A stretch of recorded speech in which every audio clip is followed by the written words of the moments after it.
In this video, I'll show you how to crop a video in Filmora. It's actually really simple. Let's say I have this vertical video, and I want to crop out the top and bottom parts.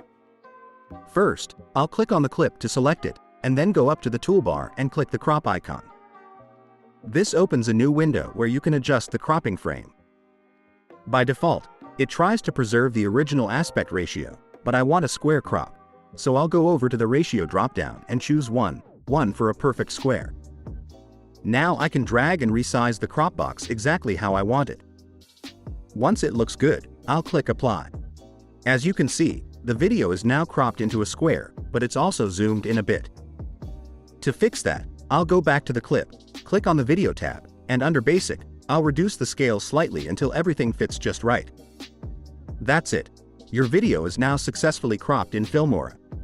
If this video helped you out, consider liking and subscribing for more simple tutorials.